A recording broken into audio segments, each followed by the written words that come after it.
Alrighty, welcome to my stream. Today we're going to be doing some ASMR as usual. We're going to, in part at least, continue our mission to read all of the poems, the complete works of Sara Teasdale, in alphabetical order from A to Z. But I also thought, actually,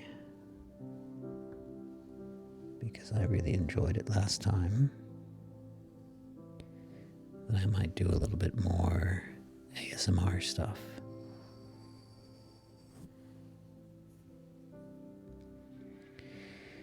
Hold on just a moment, my mics are not set up quite right for that. I'll be right back.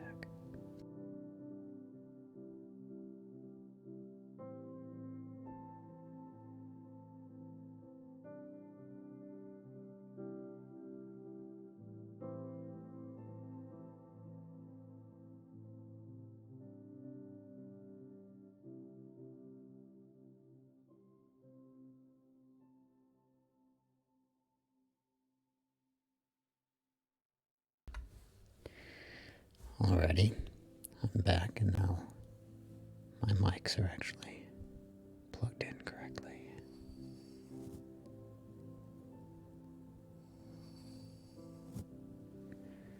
That's quite important if you want to do binaural ASMR. To have both left and right plugged in.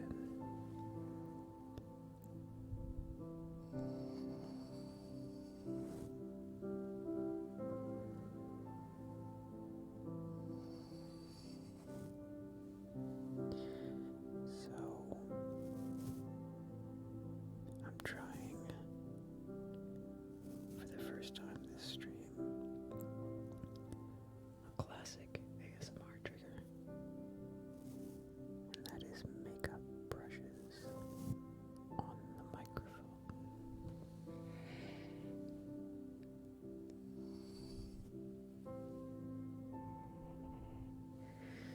It's pretty similar to some triggers I was doing before, just using my finger on the microphone.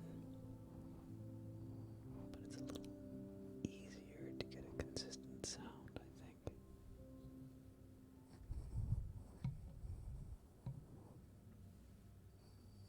So that's kind of nice.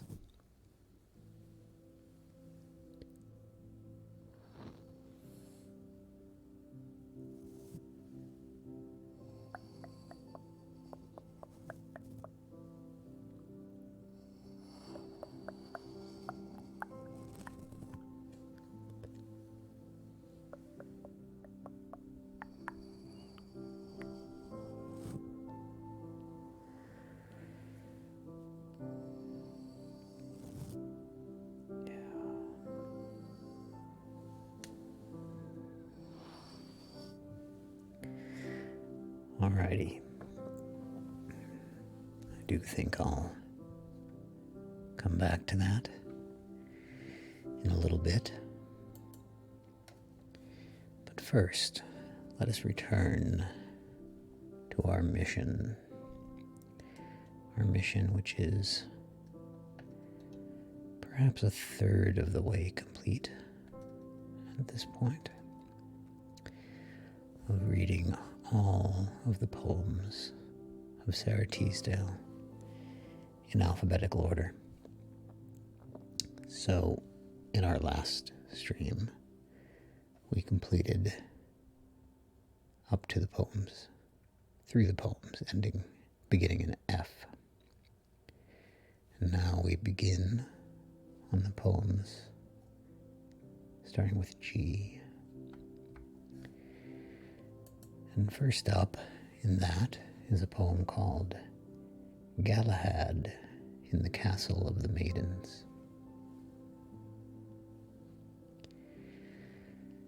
And there's a note at the beginning of this poem in parentheses. I think it's not part of the poem.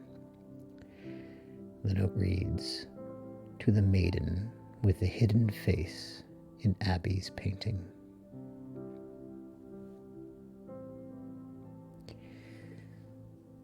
The poem then proceeds.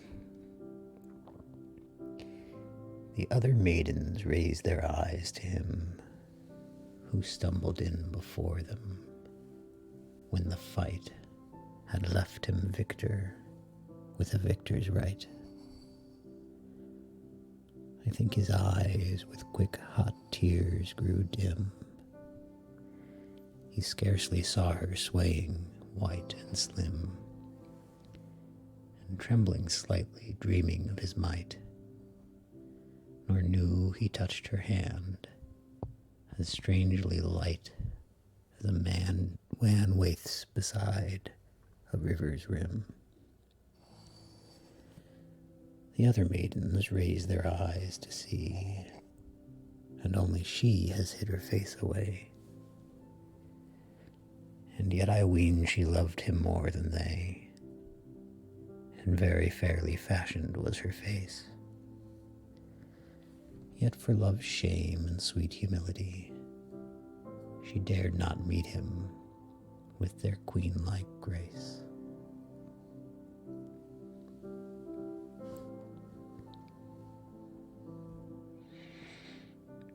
I think that was a nice poem. Certainly not my favorite. The language was a bit flowery. Of course, I also flubbed it a little bit, but not bad for a first reading, I guess. I'm reading all of these poems completely cold. Other than a few of them, I haven't read them before.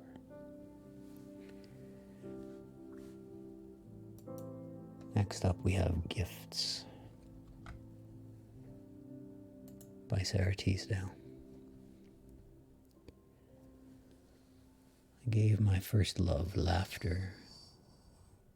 I gave my second tears. I gave my third love silence through all the years. My first love gave me singing, my second, eyes to see. But oh, it was my third love who gave my soul to me.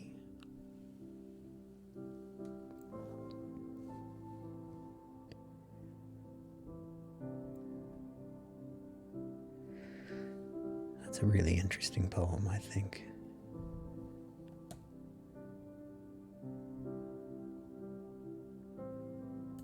That was Gifts. Next up, Gramercy Park. This one also has a dedication.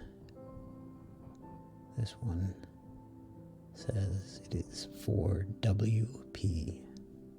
Just the initials WP. The little park was filled with peace. The walks were carpeted with snow. But every iron gate was locked, lest if we entered, peace would go. We circled it a dozen times. The wind was blowing from the sea. I only felt your restless eyes, whose love was like a cloak for me. Oh, heavy gates that fate has locked, to bar the joy we may not win. Peace would go out forevermore, if we should dare to enter in.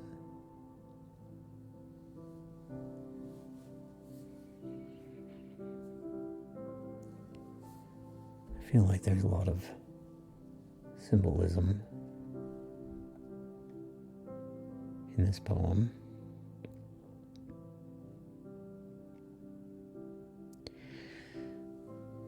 But I don't know what the symbolism means. I really enjoy reading poems and listening to poems. Don't make the mistake of thinking that I'm somehow an expert, or that really I have any idea what these poems mean. Sometimes I know what they mean. Sometimes I think I know what they mean. Sometimes it's a complete mystery. But even when I don't know what they mean, I really like the sound of them and the feeling of them. Sometimes. Next up, we have a poem called Grandfather's Love. They said he sent his love to me. They wouldn't put it in my hand. And when I asked them where it was, they said I couldn't understand. I thought they must have hidden it. I hunted for it all day. And when I told them so at night, they smiled and turned their heads away. They say that love is something kind that I could never see or touch. I wish he'd sent me something else. I like his cough drops twice as much.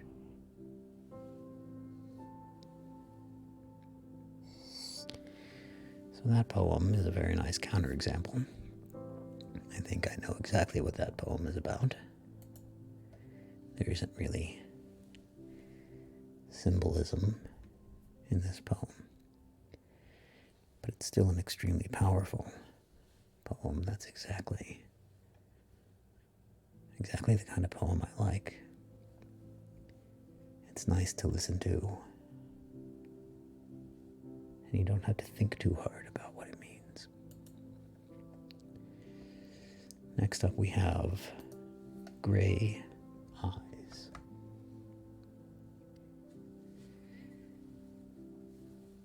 It was April when you came the first time to me.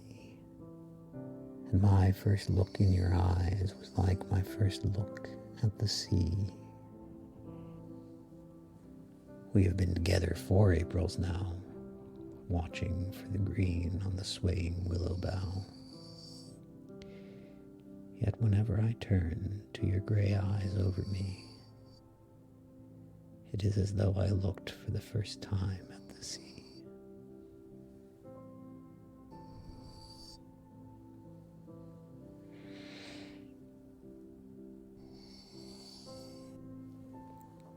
She writes a lot of poems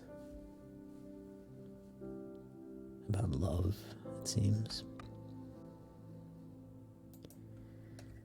but also about other things. This next one is called Gray Fog. A fog drifts in, the heavy laden, cold white ghost of the sea. One by one the hills go out, the road and the pepper tree. I watch the fog float in at the window, with the whole world gone blind. Everything, even my longing, drowses, even the thoughts in my mind. I put my head on my hands before me. There's nothing left to be done or said. There is nothing to hope for. I am tired and heavy as the dead.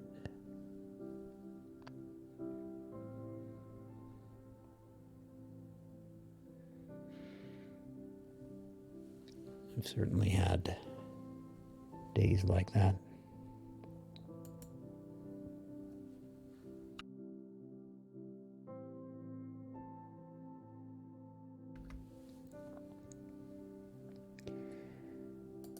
Next up, we have a poem called Guinevere. This one, I'm very sorry to see, is long and prosy.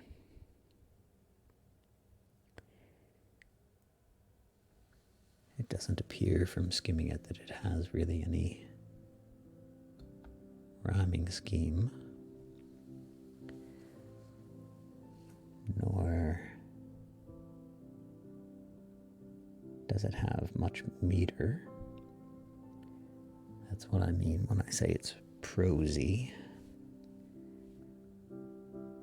Prosy and long. Mostly, I have not liked her prosy and long poems. That said, I haven't really disliked them either for the most part. Unlike some other authors I've read where I really dislike their prosy and long poems.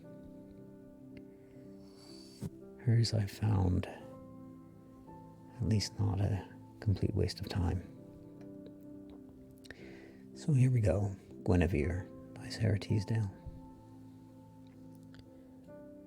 I was a queen, and I have lost my crown. A wife, and I have broken all my vows. A lover, and I ruined him I loved. There is no other havoc left to do. A little month ago I was a queen, and mothers held their babies up to see when I came riding out of Camelot. The women smiled, and all the world smiled too. And now what woman's eyes would smile on me? I still am beautiful. Yet what child would think of me as some high heaven-sent thing? An angel clad in gold and miniver. The world would run from me, yet I am no different from the queen they used to love. If water flowing silver over stones is forded and beneath the horse's feet grows turbid, suddenly it clears again, and men will drink it with no thought of harm. Yet I am branded for a single fault. I was the flower amid a toiling world, where people smiled to see one happy thing, and they were proud and glad to raise me high. They only asked that I should be right fair, a little kind and gowned wondrously, and surely it were little praise to me if I had pleased them well throughout my life. I was a queen, the daughter of a king. The crown was never heavy on my head. It was my right. It was a part of me.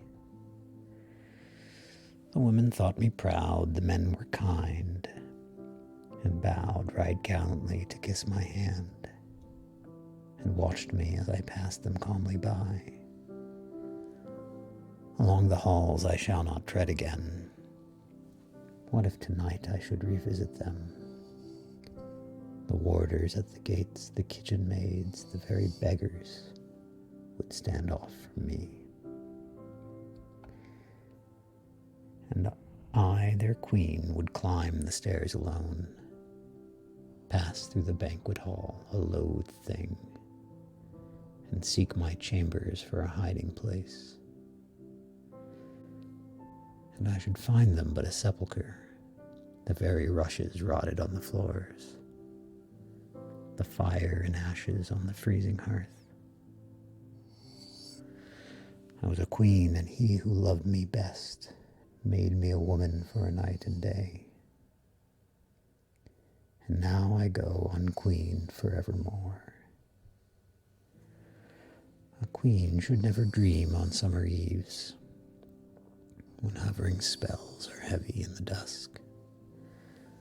I think no night was ever quite so still, so smoothly lit with red along the west, so deeply hushed with quiet through and through,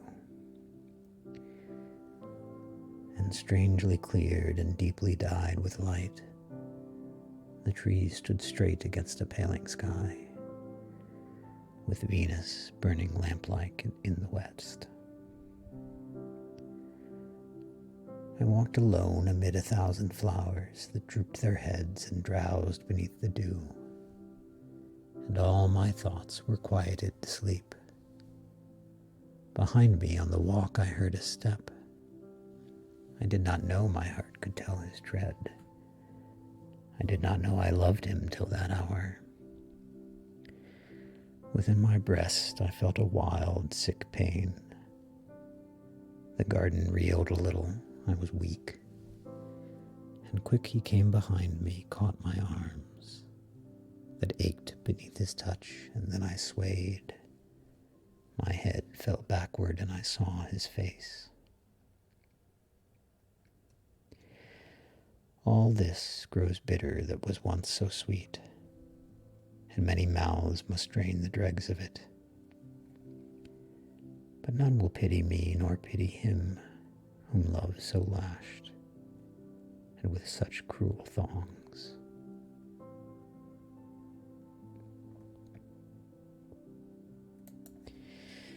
That was Guinevere by Sara Teasdale.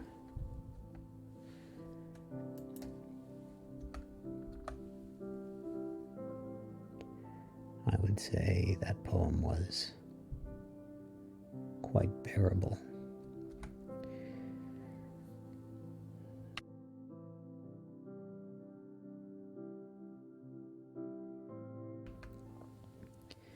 Excuse me while I have a little water.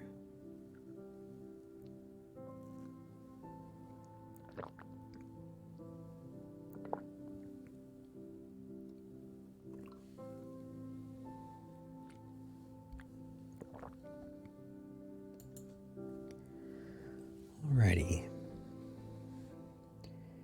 Next up. Oh, that was the end of the G's. There were not very many G's.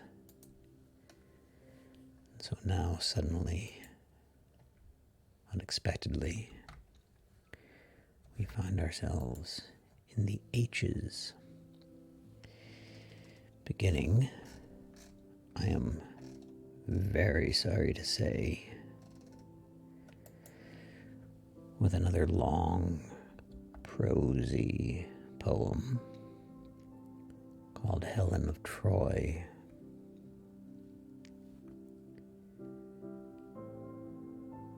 We're on a mission, though, a mission to read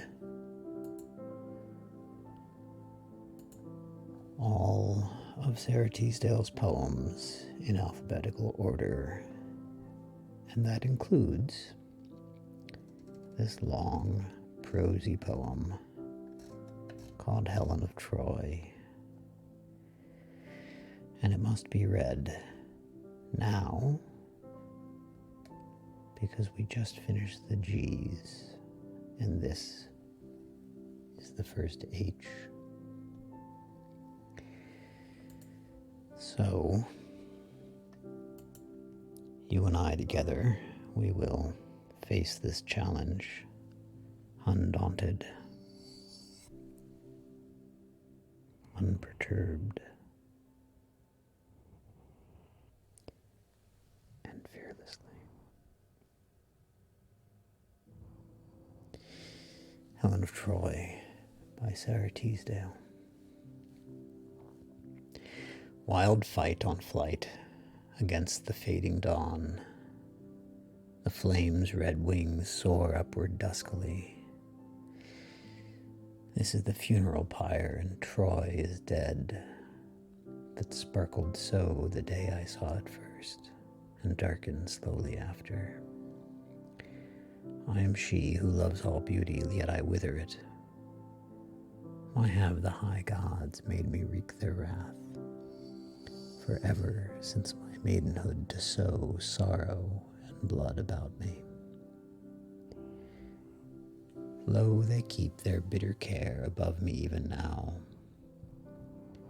It was the gods who led me to this lair, that though the burning winds should make me weak, they should not snatch the life from out my lips. Olympus, let the other women die. They shall be quiet when the day is done, and have no care tomorrow. Yet for me there is no rest. The gods are not so kind. to her made half immortal like themselves. It is to you I owe the cruel gift. Leda, my mother, and the swan, my sire. To you the beauty, and to you the bale. For never woman born of man and maid had wrought such havoc on earth as I, or troubled heaven with a sea of flame that climbed to touch the silent whirring stars, and blotted out their brightness ere the dawn. Have I not made the world to weep enough? Give death to me, yet life is more than death.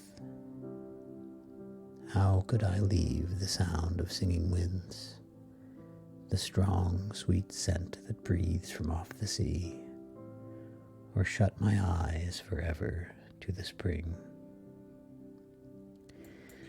I will not give the grave my hands to hold, my shining hair to light oblivion. Have those who wander through the ways of death, the still wan fields Elysian, any love to lift their breasts with longing, any lips to thirst against the quiver of a kiss. Lo, I shall live to conquer Greece again, to make the people love who hate me now. My dreams are over. I have ceased to cry against the fate that made men love my mouth, and left their spirits all too deaf to hear the little songs that echoed through my soul. I have no anger now, the dreams are done. Yet since the Greeks and Trojans would not see aught but my body's fairness till the end, in all the islands set in all the seas, and all the lands that lie beneath the sun, till light turn darkness, and till time shall sleep, men's lives shall waste with longing after me, for I shall be the sum of their desire, the whole of beauty never seen again. And they shall stretch their arms and starting wake with Helen on their lips, and in their eyes the vision of me. Always I shall be limned on the darkness like a shaft of light that glimmers and is gone. They shall behold each one his dream that fashions me anew, with hair like lakes that glint beneath the stars, dark as sweet midnight, or with hair aglow, like burnished gold that still retains the fire. Yea, I shall haunt until the dusk of time the heavy eyelids filled with fleeting dreams. I wait for one who comes with sword to slay, the king I wronged who searches for me now, and yet he shall not slay me. I shall stand with lifted head and look within his eyes, baring my breast to him and to the sun. He shall not have the power to stain with blood that whiteness, for the thirsty sword shall fall, and he shall cry and catch me in his arms, bearing me back to Sparta on his breast. Lo, I shall live to conquer Greece again.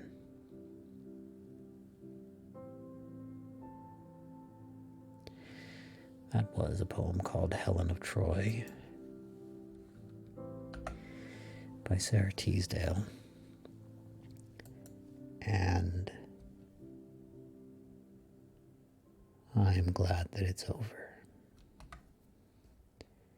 Not that it was terrible. I just don't really like poems like that. Poems that try to tell a story instead of simply paint a picture. That's okay.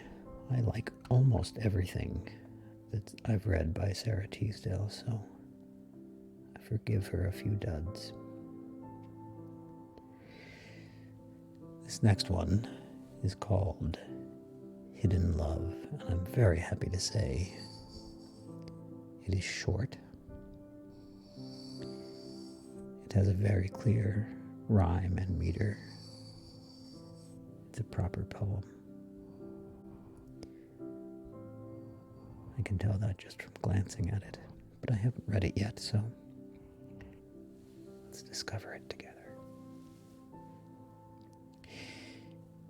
I hid the love within my heart and lit the laughter in my eyes, that when we meet he may not know my love that never dies.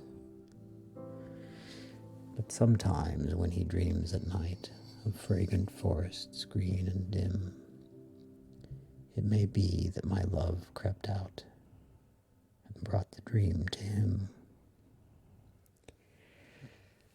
And sometimes when his heart is sick and suddenly grows well again, it may be that my love was there to free his life of pain.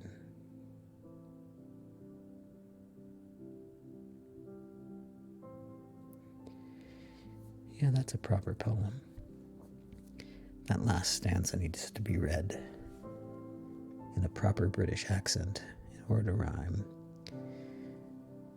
I should have said, and suddenly grows well again, in order for that to rhyme with the final word, pain, again.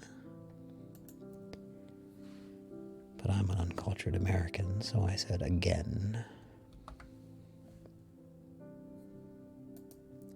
and ruined the whole thing. Next up, Houses of Dreams. You took my empty dreams and filled them every one with tenderness and nobleness, April and the sun. The old empty dreams where my thoughts would throng are far too full of happiness to even hold a song.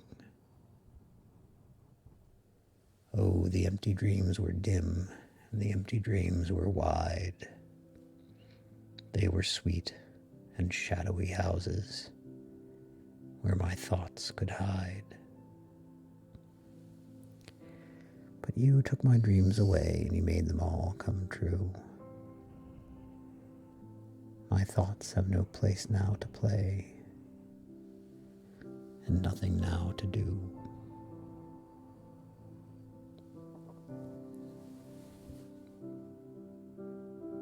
That one's very nice. I like that very much.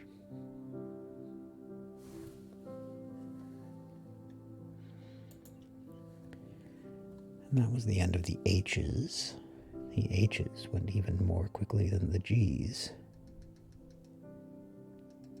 And now we begin the I's. And just scrolling through the list, I can see we're going to be in the I's for a while, because there are a lot of poems that start with the word I. And there are a couple that start with if. And then quite a few that start with in. And a few that start with it. I is a popular letter to start the title of a poem with, apparently. I'm going to take just a moment before we start the I's to clear my throat a bit.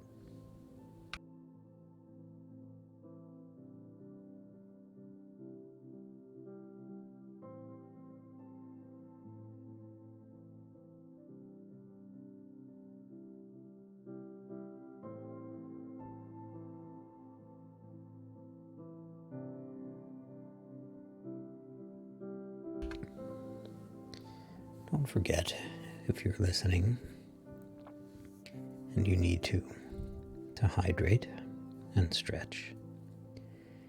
It's a grand tradition here on Twitch to hydrate and stretch. I've just had a bit of a hydrate and stretch myself. It's very refreshing.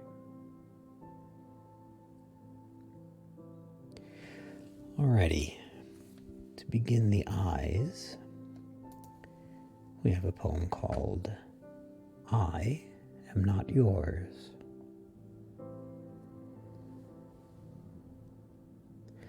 I am not yours, not lost in you, not lost although I long to be, lost as a candle lit at noon, lost as a snowflake in the sea. You love me, and I find you still, a spirit beautiful and bright. Yet I am I who long to be, lost as a light is lost in light. Oh, plunge me deep in love, put out my senses, leave me deaf and blind, swept by the tempest of your love, a taper in a rushing wind.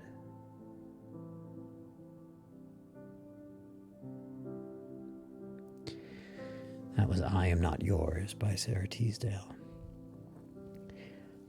I was enjoying that a lot until that final line of the final stanza, where the rhyme doesn't quite work.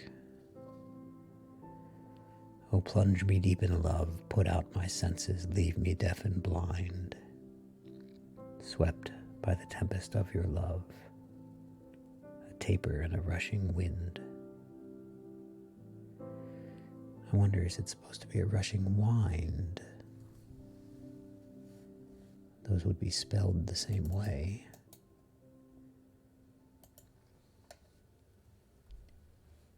A taper. A taper can refer to a slender candle, which I suspect this does,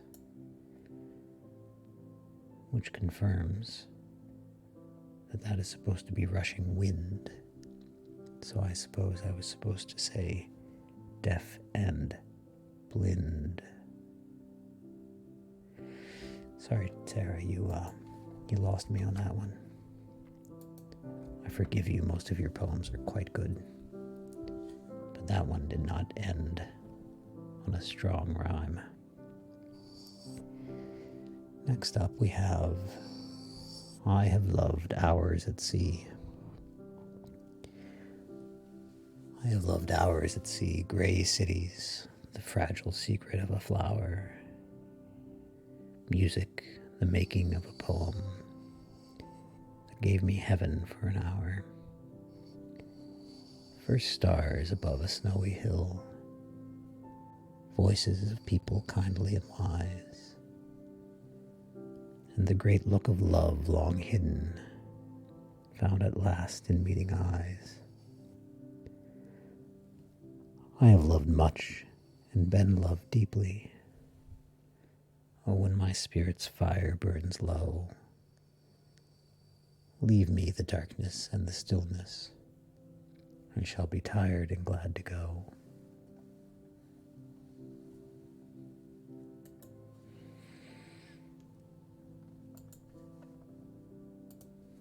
Next up, in our series of I poems, we have I Know the Stars.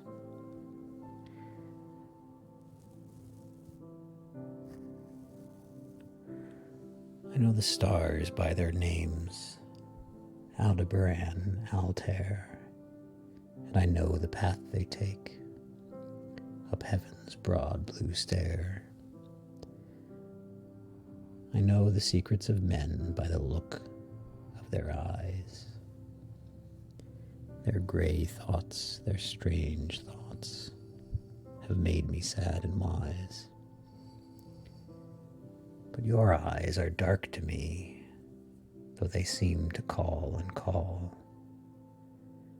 I cannot tell if you love me, or do not love me at all. I know many things, but the years come and go. I shall die not knowing the thing I long to know.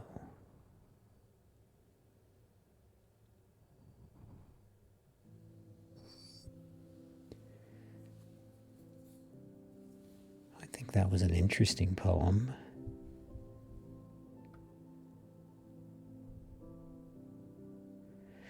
Yeah, I didn't know how to feel about it at first as I was reading it, but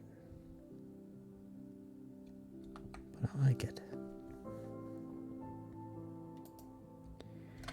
The next poem is titled simply, I Love You. When April bends above me and finds me fast asleep, dust need not keep the secret a live heart died to keep. When April tells the thrushes the meadow larks will know, and pipe the 3 words lightly to all the winds that blow. Above his roof the swallows in notes like far-blown rain will tell the little sparrow beside his window pane. Oh, sparrow, little sparrow, when I am fast asleep, then tell my love the secret that I have died to keep.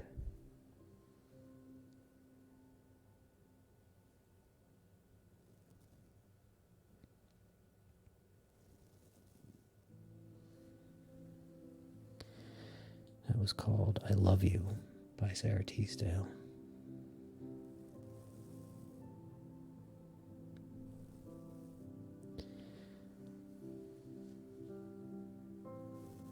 I think I like that one also.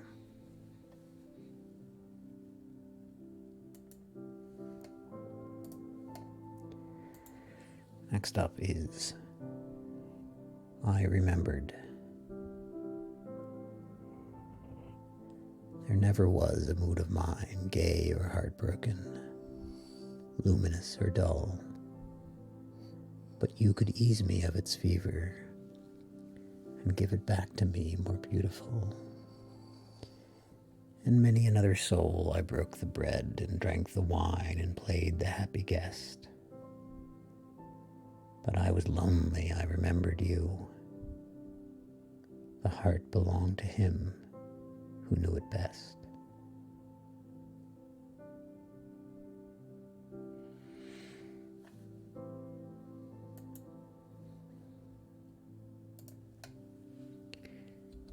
Next up we have I Shall Not Care.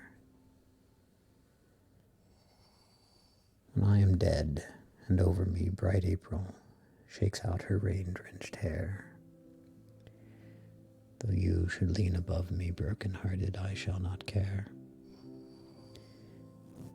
I shall have peace as leafy trees are peaceful when rain bends down the bough, and I shall be more silent and cold-hearted than you are now.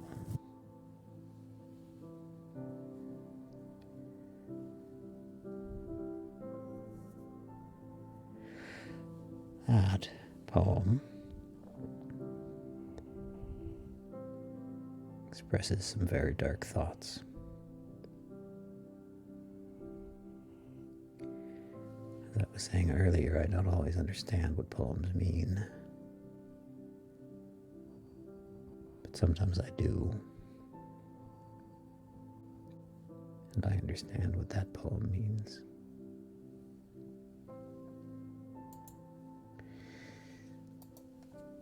Next up,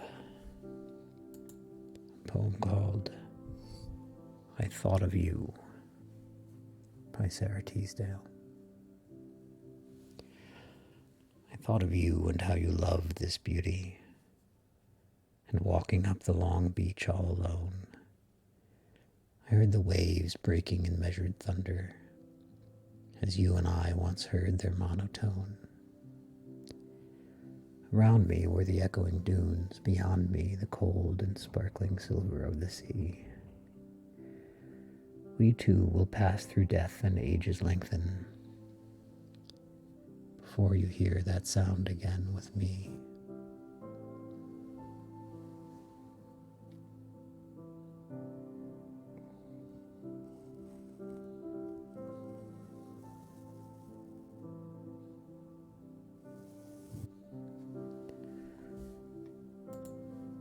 Next we have I Would Live in Your Love.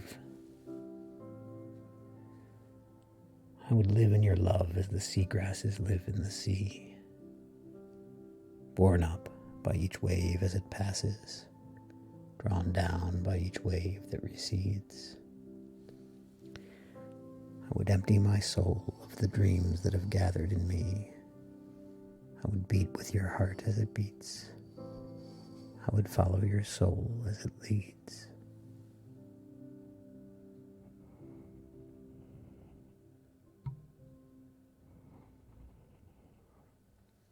That one was nice.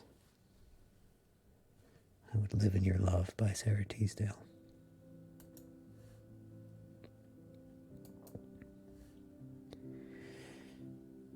Okay, now we're moving on to poems that start with if.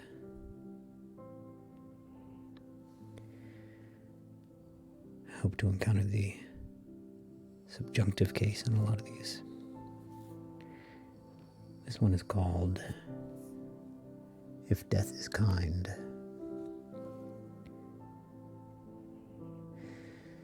Perhaps if death is kind and there can be returning, we will come back to earth some fragrant night and take these lanes to find the sea, and bending, breathe the same honeysuckle, low and white. We will come down at night to these resounding beaches and the long, gentle thunder of the sea. Here for a single hour in the wide starlight, we shall be happy, for the dead are free.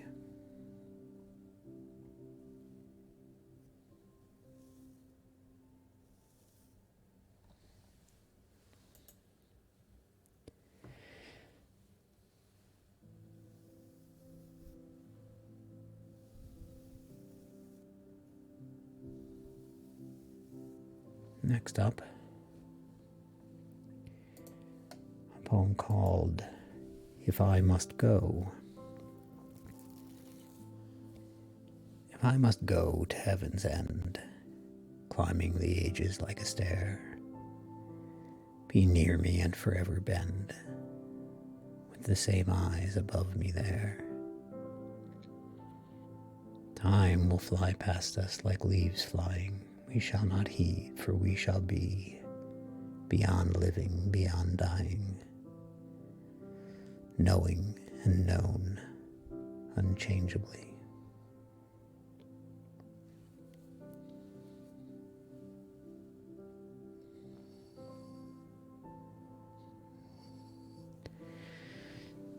It's an interesting image.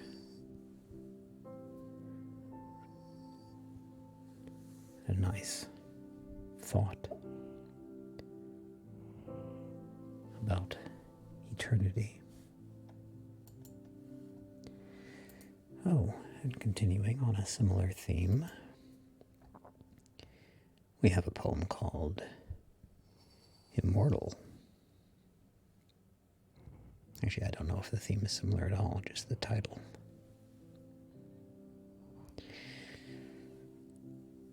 So soon my body will have gone beyond the sound and sight of men. And though it wakes and suffers now, its sleep will be unbroken then.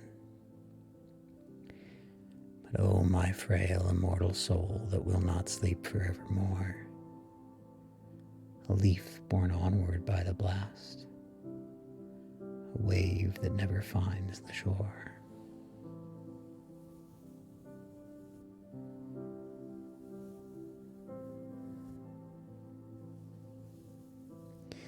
That was Immortal by Sara Teasdale.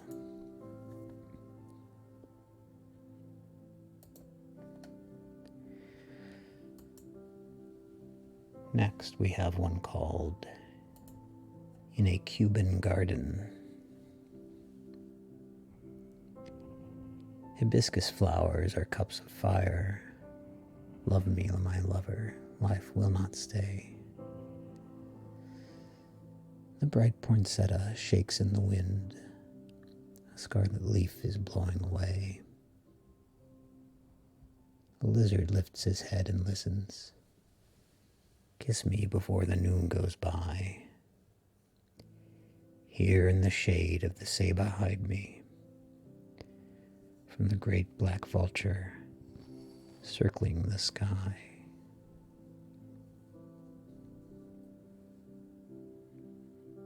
I really like that poem.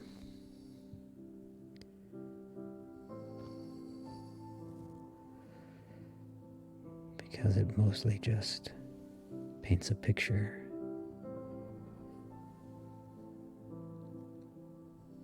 of a moment in time. And paints it quite well. It's also interesting that this poem mentions ceiba. And I'm not sure I'm pronouncing it correctly. It's spelled C-E-I-B-A.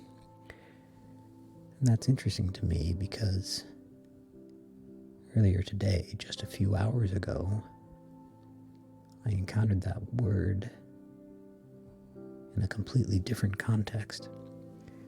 And I had to look it up because I'd never encountered it before, or at least I didn't remember it. It's a type of tree, and the wood of this tree is useful, apparently, for building speakers. I was researching materials for building speakers.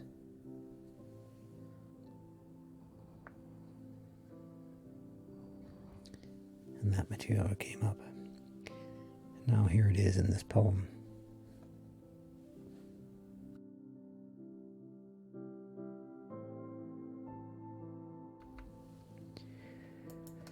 Alrighty, that was In a Cuban Garden.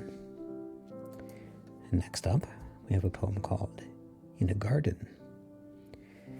No longer in Cuba, just a garden. The world is resting without sound or motion. Behind the apple tree, the sun goes down, painting with fire the spires and the windows in the elm-shaded town. Beyond the calm Connecticut the hills lie, silvered with haze as fruits still fresh with bloom. The swallows weave in flight across the zenith on an aerial loom. Into the garden, peace comes back with twilight. Peace that since noon had left the purple phlox, the heavy-headed asters, the late roses, and swaying hollyhocks. For at high noon I heard from this same garden the far-off murmur as when many come. Up from the village surged the blind and beating red music of a drum. And the hysterical sharp fife that shattered the brittle autumn air, while they came the young men marching past the village square. Across the calm Connecticut the hills changed to violet. The veils of dusk are deep. Earth takes her children's many sorrows calmly and stills herself to sleep.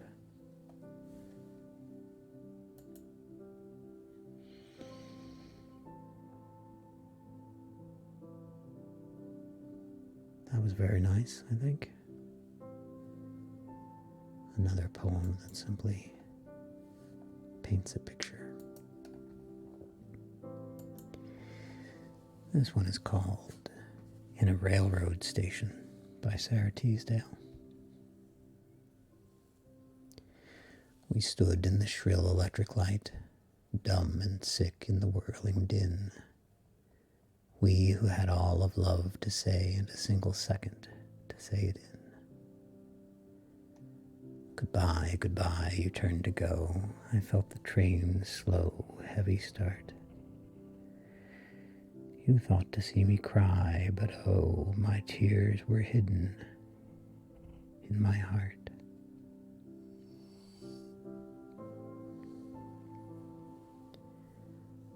I like that one very much.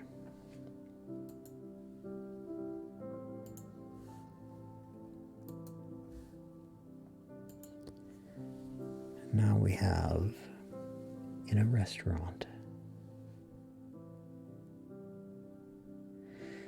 The darkened street was muffled with the snow. The falling flakes had made your shoulders white, and when we found a shelter from the night, its glamour fell upon us like a blow. The clash of dishes and the viol and bow mingled beneath the fever of the light. The heat was full of savors, and the bright laughter of women lured the wine to flow.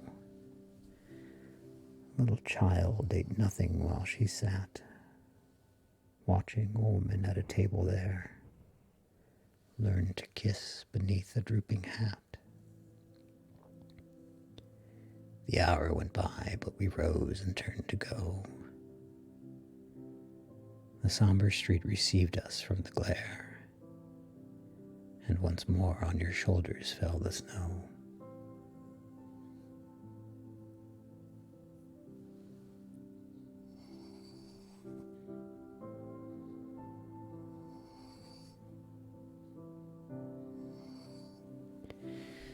That was In a Restaurant by Sara Teasdale. It's a good example of why I'm reading the complete works of Sara Teasdale in alphabetical order, because they're mostly quite good.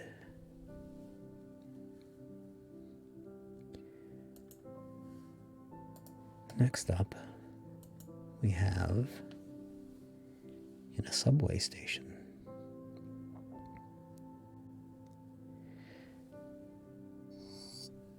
After a year, I came again to the place. The tireless lights and the reverberation, the angry thunder of trains that burrow the ground. The hunted, hurrying people were still the same. But oh, another man beside me and not you. Another voice and other eyes in mine. And suddenly I turned and saw again the gleaming curve of tracks, the bridge above. They were burned deep into my heart before, the night I watched them to avoid your eyes, when you were saying, oh, look up at me. When you were saying, will you never love me? And when I answered with a lie, oh, then you dropped your eyes. I felt your utter pain, and I would have died to say the truth to you. After a year, I came again to the place.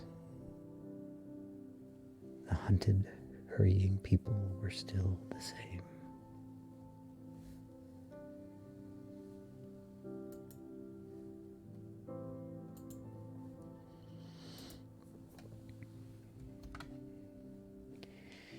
Next, we have a very short poem, almost a haiku. It's called In David's Child's Garden of Verses. The dearest child in all the world should have the dearest songs. And that is why this little book to David Boy belongs.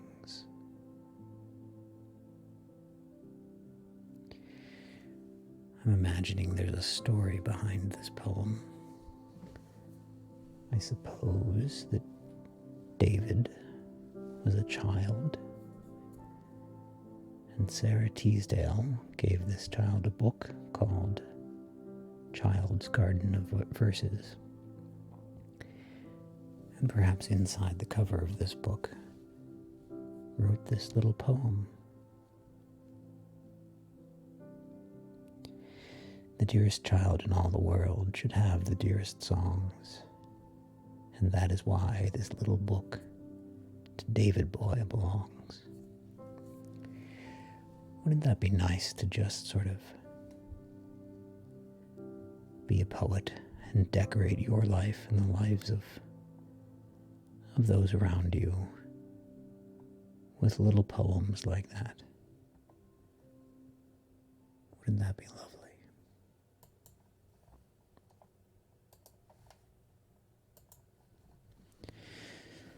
This next poem is called In Memoriam, FOS.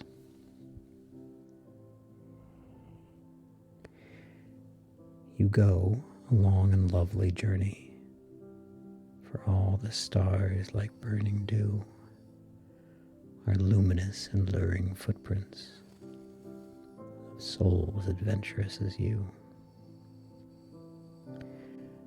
Oh, if you lived on earth elated, how is it now that you can run, free of the weight of flesh and faring, far past the birthplace of the sun?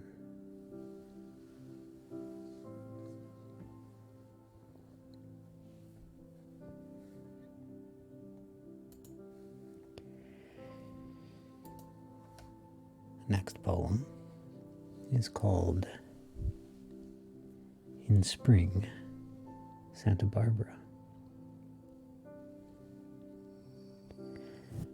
I have been happy 2 weeks together.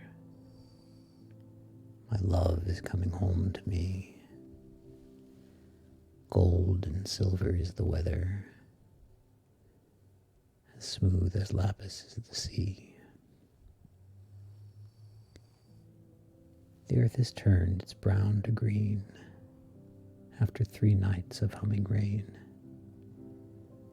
and in the valleys peck and preen linnets with a scarlet stain. High in the mountains all alone, the wild swans whistle on the lakes, but I have been as still as stone. My heart sings only when it breaks.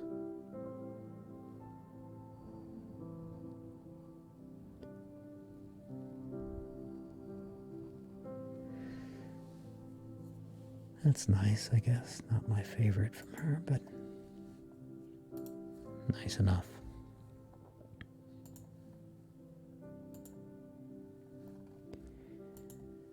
Alrighty. We're most of the way through the eyes now.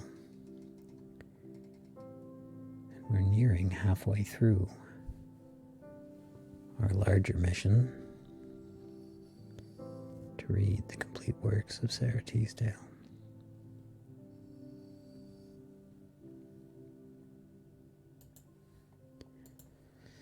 Next up, we have a poem called In the Carpenter's Shop. Mary sat in the corner dreaming.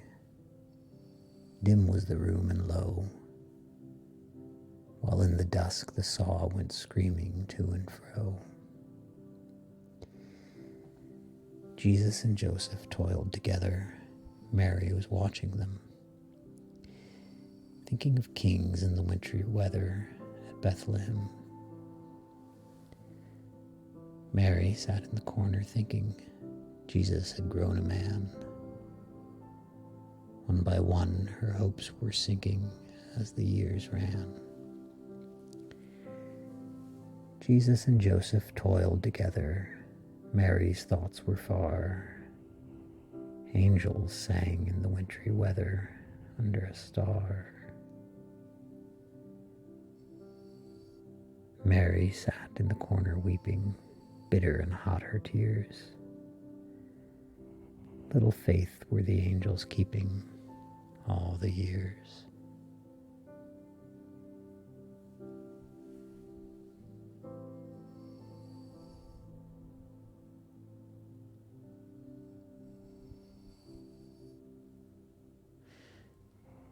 Such an interesting poem. I'm trying to unpack it here. As a rule, I don't like to have to unpack poems. I like them to be a bit more obvious, but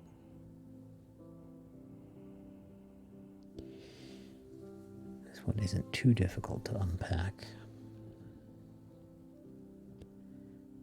It's quite interesting. Most of her poems are not religious.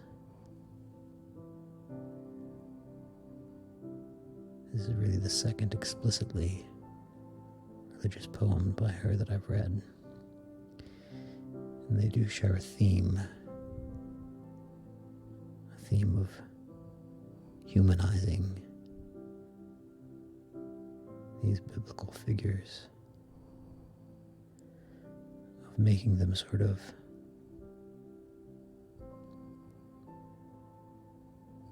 normal people, thinking, what would it be like actually to be Mary? Marry an actual person.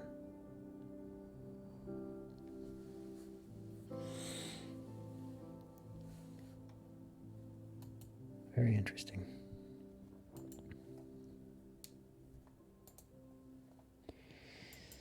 The next poem is called In the End. All that could never be said, all that could never be done, wait for us at last somewhere back of the sun. All the heart broke to forgo shall be ours without pain. We shall take them lightly as girls pluck flowers after rain. When they are ours in the end, perhaps after all, the skies will not open for us, nor heaven be there at our call.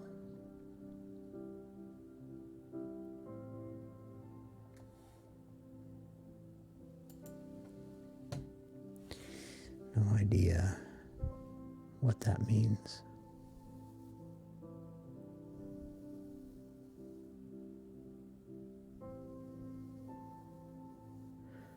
Oh, maybe I do.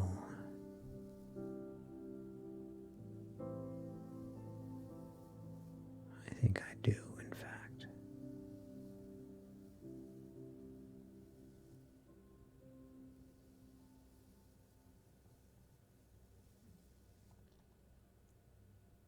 And I think I like it.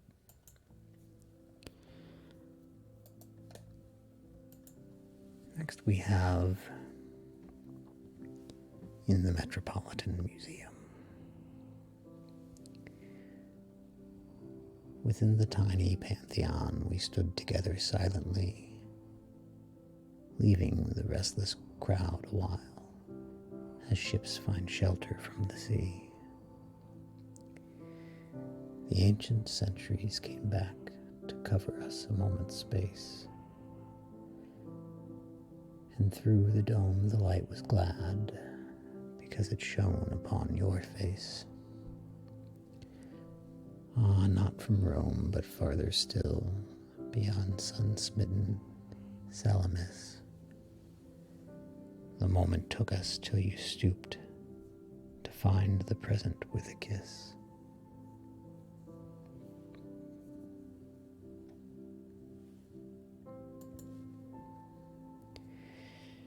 Alrighty, that was In the Metropolitan Museum by Sara Teasdale. And next up, in alphabetical order, is a poem called In the Train.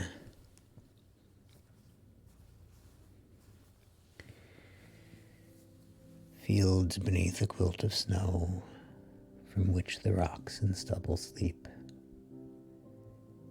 and in the west a shy white star that shivers as it wakes from deep.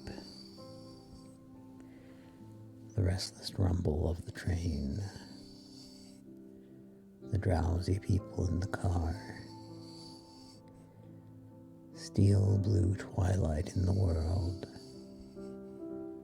and in my heart a timid star.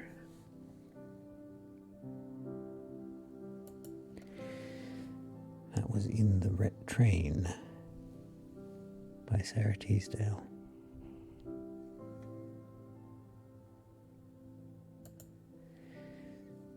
Next up, we have a poem called Indian Summer.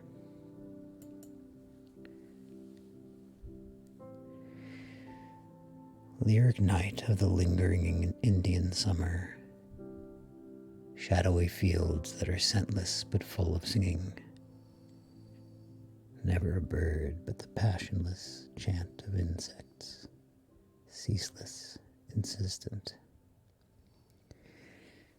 The grasshopper's horn far off high in the maples, the wheel of a locust slowly grinding in the silence, under a moon waning and worn and broken, tired with summer.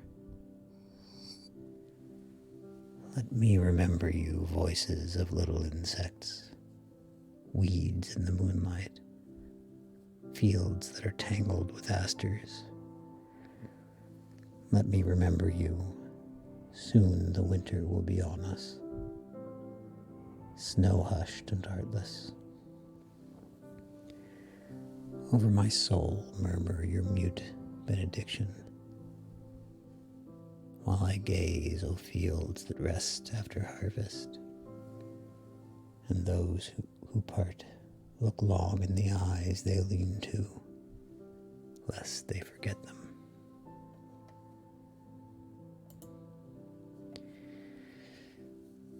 That was Indian Summer by Sara Teasdale. Definitely not my favorite poem by her. I don't think I liked it very much, but we're reading them all for better or worse, and mostly what I've found so far is that turns out for the better. Oh, and having said that, I find, upon clicking on the next poem, that it's very long. And usually I don't like her long poems. That's okay, we're going to do it anyway. It's called Interlude. Songs Out of Sorrow.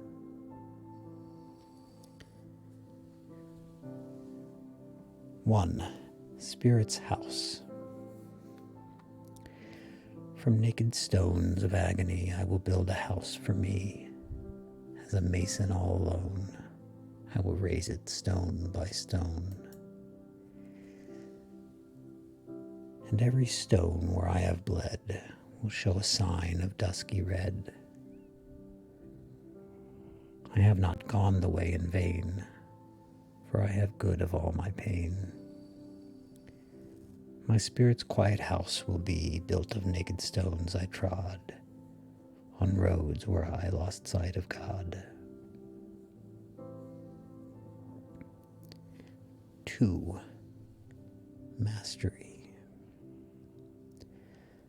I would not have a God come in to shield me suddenly from sin and set my house of life to rights, nor angels with bright burning wings ordering my earthly thoughts and things. Rather my own frail gutting lights, wind blown and nearly beaten out. Rather the terror of the nights and long sick groping after doubt. Rather be lost than let my soul slip vaguely from my own control. Of my own spirit let me be, in soul though feeble mastery.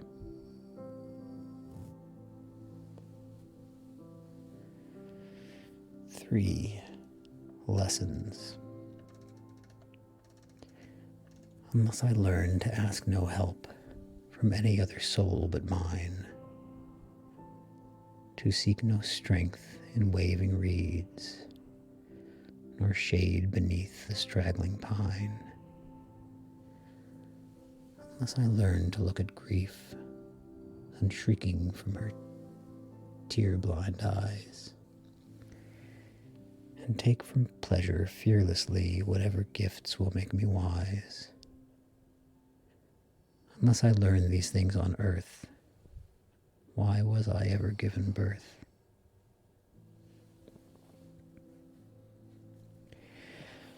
4. Wisdom.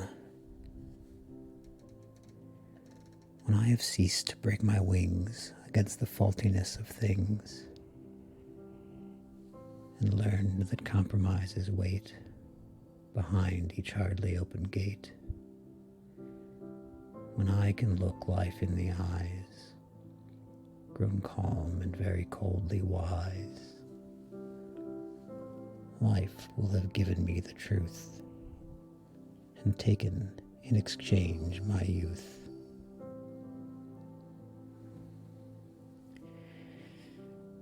5. In a burying ground. This is the spot where I will lie when life has had enough of me. These are the grasses that will blow above me like a living sea. These gay old lilies will not shrink to draw their life from death of mine, and I will give my body's fire to make blue flowers on this vine. O soul, I said, have you no tears? Was not the body dear to you? I heard my soul say carelessly, the myrtle flowers will grow more blue.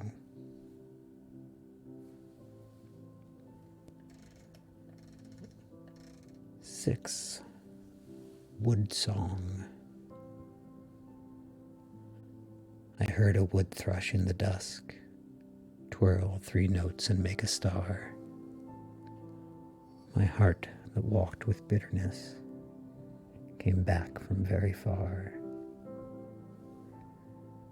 3 shining notes were all he had, and yet they made a starry call. I caught life back against my breast and kissed it, scars and all.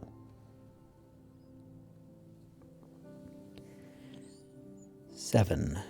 Refuge. From my spirit's gray defeat, from my pulse's flagging beat,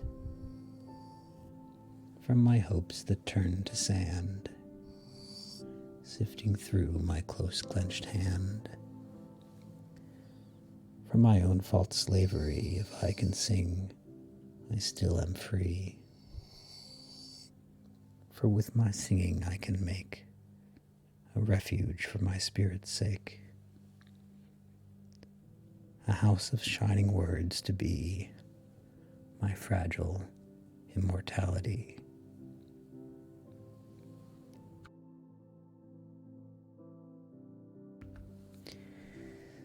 That was Interlude, Songs Out of Sorrow by Sara Teasdale, a poem in 7 parts. I actually liked each individual part of that poem, I think. So, I'll forgive the fact that it was long.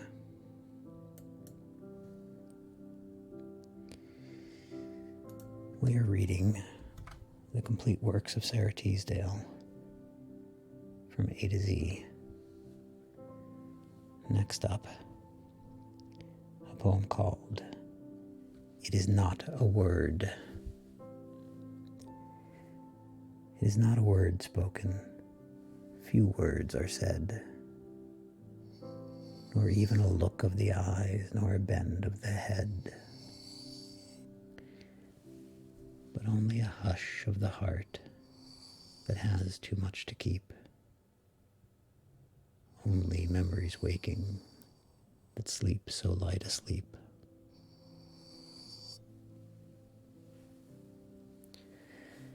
That was it. That's my kind of poem. 2 stanzas, 4 lines each. But it says a lot in those 8 lines. Short and sweet. Oh, and in this collection of poems, that poem is listed twice with 2 different titles. It Is Not a Word And then the other title is It Is Not a Word Spoken. But it's the same poem, so I'm not going to read it twice. I will move on to another short poem called It Will Not Change. It will not change now after so many years. Life has not broken it with parting or tears. Death will not alternate, it will live on in all my songs for you when I am gone.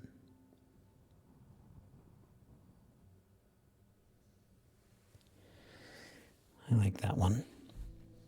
I'm fairly certain that's about her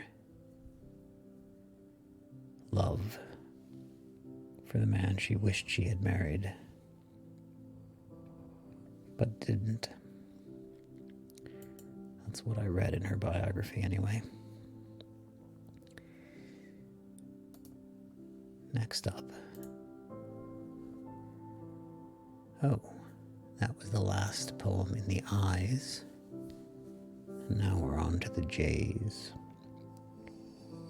Starting with a poem called Jewels.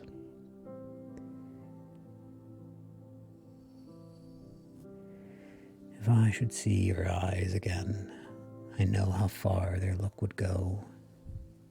Back to a morning in the park with sapphire shadows on the snow. Or back to oak trees in the spring when you unloosed my hair and kissed the head that lay against your knees. In the leaf shadows, amethyst. And still another shining place. We would remember how the dun wild mountain held us on its crest. One diamond morning white with sun. But I will turn my eyes from you as women turn to put away the jewels they have worn at night and cannot wear in sober day.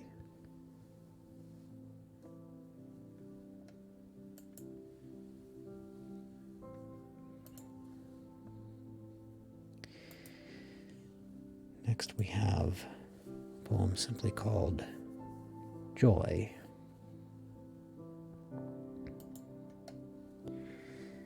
I am wild. I will sing to the trees.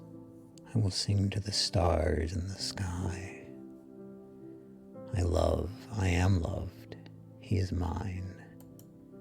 Now at last I can die. I am sandaled with wind and with flame. I have heart fire and singing to give. I can tread on the grass or the stars. Now at last I can live.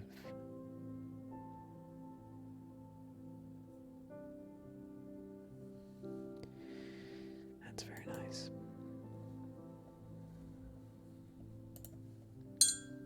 Excuse me, I'm sorry. Next up we have June Night. O earth, you are too dear tonight. How can I sleep while all around floats rainy fragrance and the far deep voice of the ocean that talks to the ground? O earth, you gave me all I have. I love you, oh what have I that I can give you in return, except my body after I die?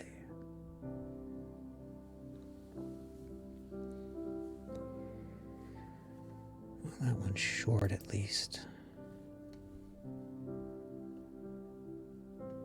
I guess I like it.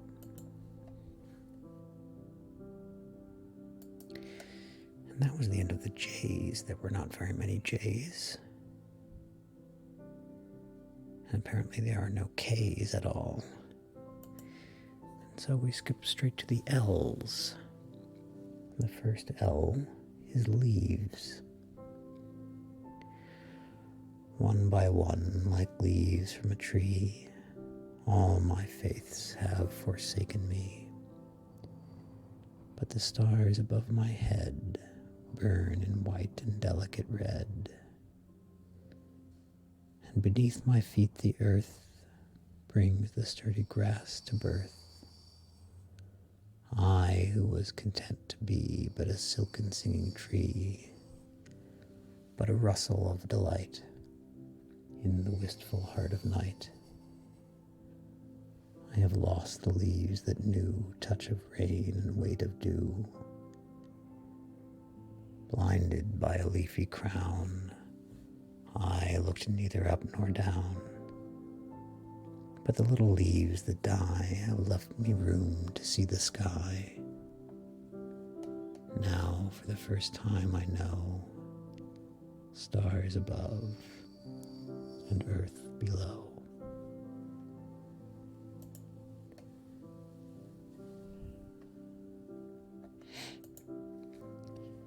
That was Leaves.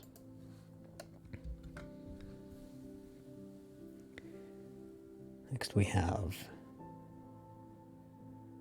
a poem with a title almost as long as the poem itself is. It's called Less Than the Cloud to the Wind.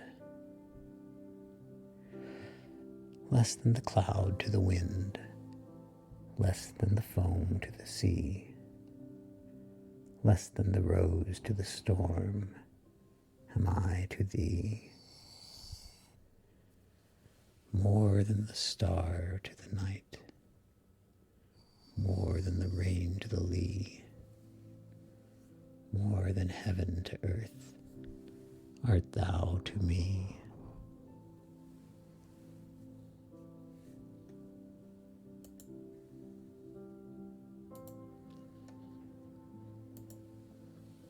The next poem is called Lessons.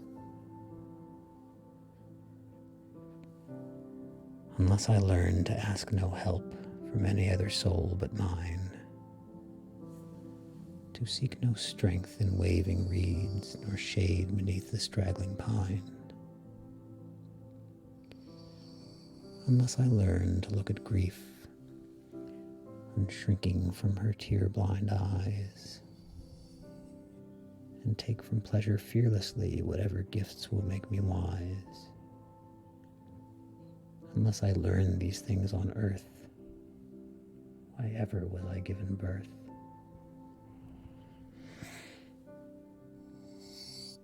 Now, the interesting thing about that poem is that I read it already, perhaps 10 minutes ago, as part of another poem, the poem called Interlude Songs Out of Sorrow, which apparently is actually just a collection of her poems.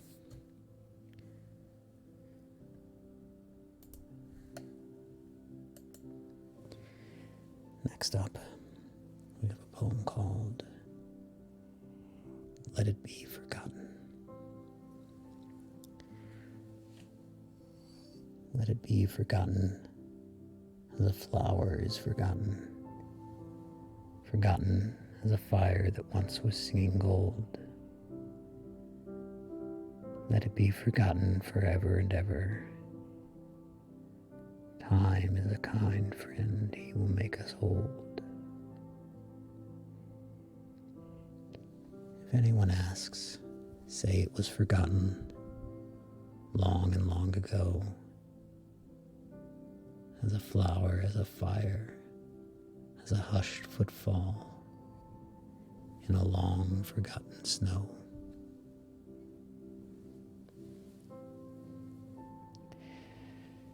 That was called Let It Be Forgotten.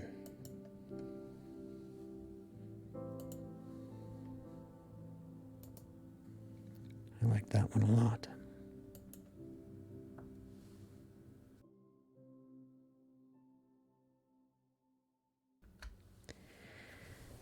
Next we have Lights.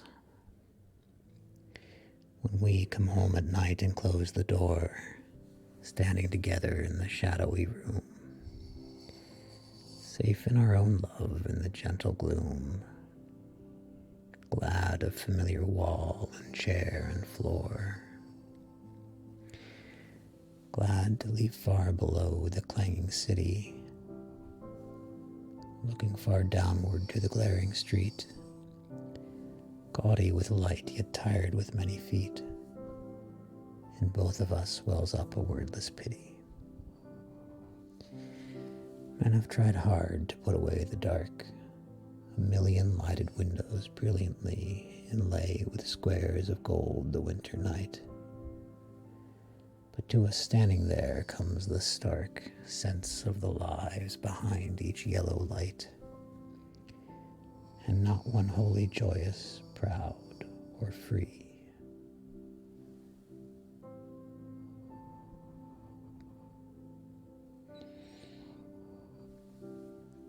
That's a nice poem. The rhyming scheme is complex, though. I tend to prefer simple.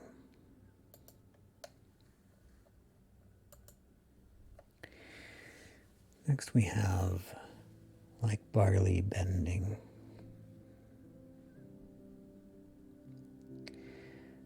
Like barley bending in low fields by the sea, singing in hard wind ceaselessly,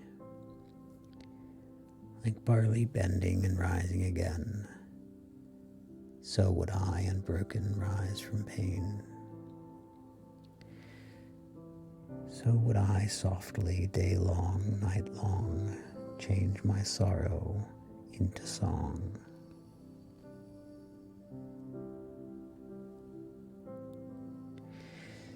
That's a nice one, but it has to be read in a British accent in order to rhyme. Or I suppose possibly in some of the northeastern US accents, because it needs the word again to rhyme with the word pain. So it needs to be again, and not the way boorish Americans such as myself pronounce it. Okay, next up, a poem called Longing.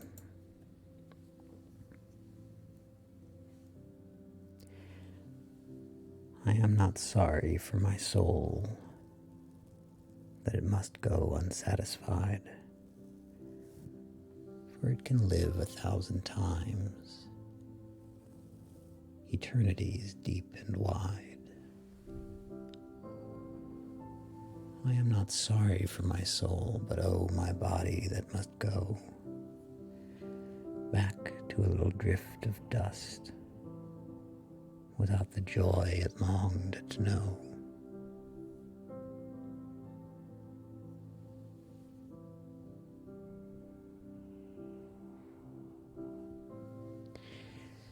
She writes quite a lot of depressing poems.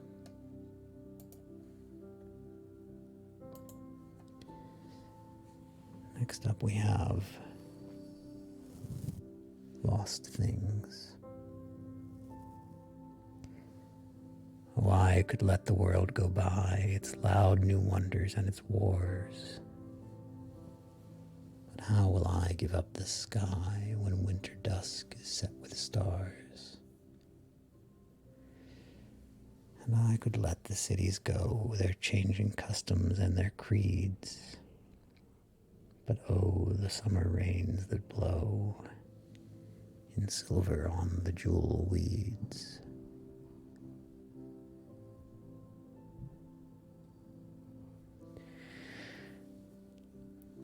The rhymes in that one are also a bit strained,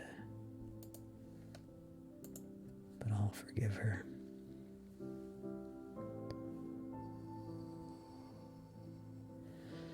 Next we have a poem called Love and Death, which seems to be, those two things seem to be her favorite topics to write poems about. And here we get them apparently both in one. How lucky. Shall we too rise forgetful from our sleep, And shall my soul that lies within your hand remember nothing as the blowing sand forgets the palm where long blue shadows creep when winds along the darkened desert sweep? Or would it still remember, though it spanned 1,000 heavens while the planets fanned the vacant ether with their voices deep? Soul of my soul, no word shall be forgot, nor yet alone, beloved, shall we see the desolation of extinguished suns, nor fear the void wherethrough our planet runs. For still together we shall go, and not fare forth alone to front eternity.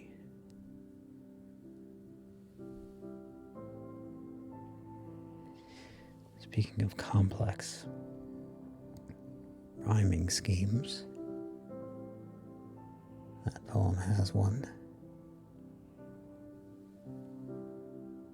It also has complex and somewhat awkward meter that I don't like very much. Next up we have Love in Autumn.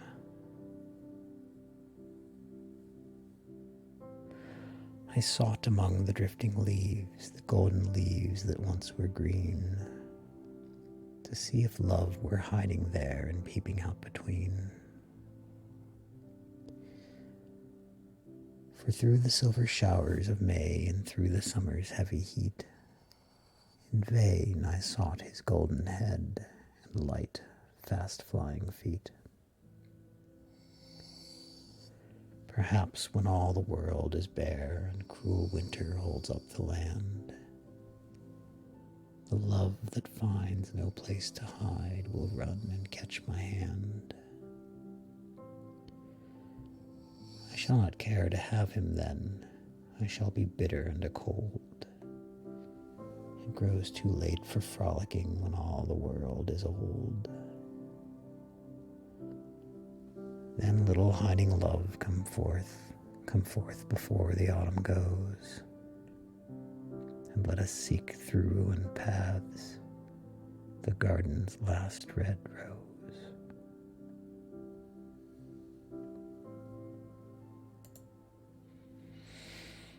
That was very nice.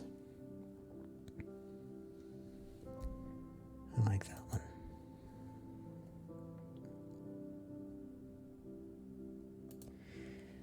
Next up we have Love Me.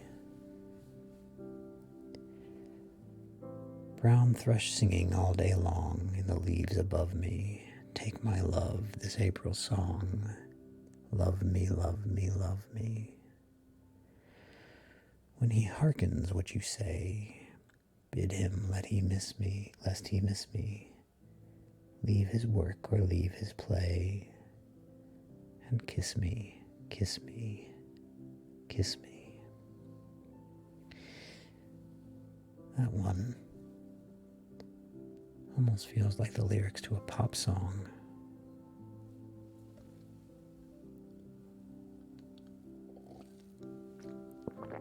I am in fact reminded specifically of some songs by The Cure from the early 90s or perhaps late 80s.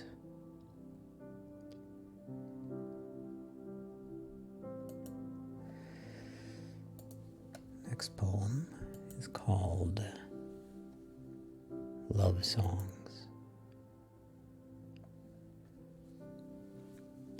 I have remembered beauty in the night. Against the black silences I waked to see a shadow of sunlight over Italy, and green Ravello dreaming on her height. I have remembered music in the dark, the clean, swift brightness of a fugue of Bach's, and running water singing on the rocks, when once in English woods I heard a lark. But all remembered beauty is no more than a vague prelude to the thought of you, You are the rarest soul I ever knew. Lover of beauty, knightliest and best. My thoughts seek you as waves that seek the shore. And when I think of you, I am at rest.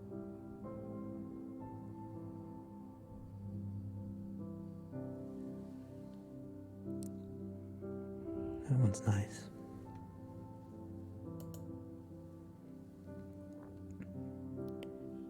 Okay, we are almost through the L's. The L's are full of love songs, love poems, not surprisingly. This one is called Love Free. I am free of love as a bird flying south in the autumn, swift and intent, asking no joy from another, glad to forget all the passion of April, ere it was love-free. I am free of love, and I listen to music lightly. But if he returned, if he should look at me deeply, I should awake. I should awake and remember I am my lover's.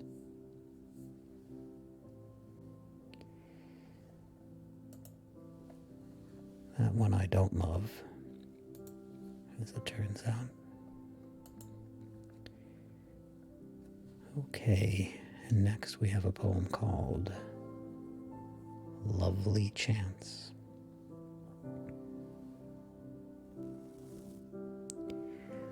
A lovely chance, what can I do to give my gratefulness to you? You rise between myself and me with a wise persistency. I would have broken body and soul, but by your grace still I am whole. Many a thing you did to save me, many a holy gift you gave me, music and friends and happy love, more than my dearest dreaming of. And now in this wide twilight hour, with earth and heaven a dark blue flower, in a humble mood I bless your wisdom and your waywardness. You brought me even here where I live on a hill against the sky, and look on mountains and the sea, and a thin white moon in the pepper tree.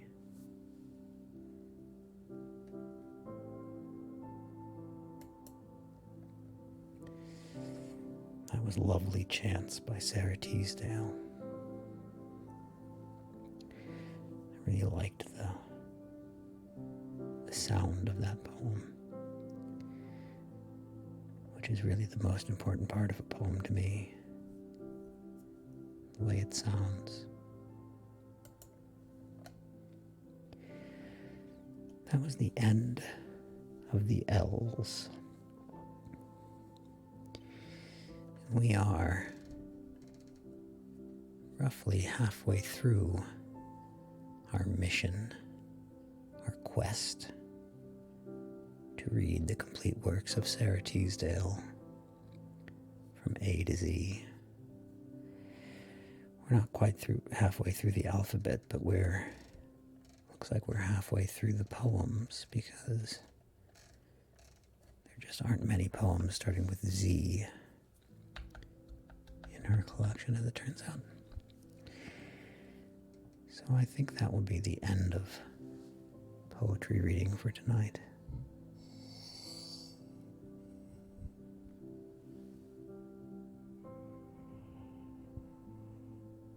I might do a little bit of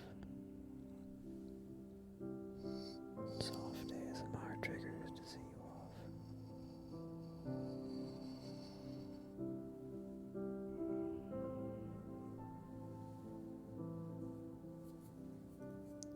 We can listen to my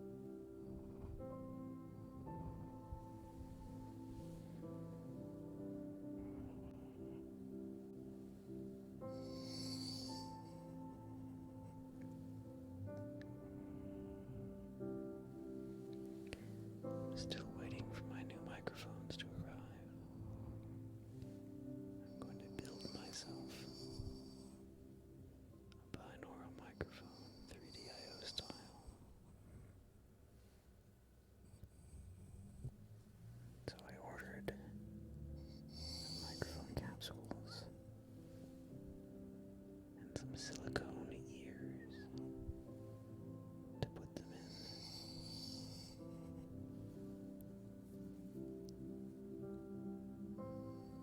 We'll see how that goes.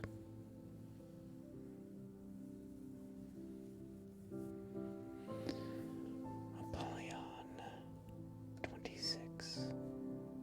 Thank you for the follow. Welcome to my stream. How are you doing tonight?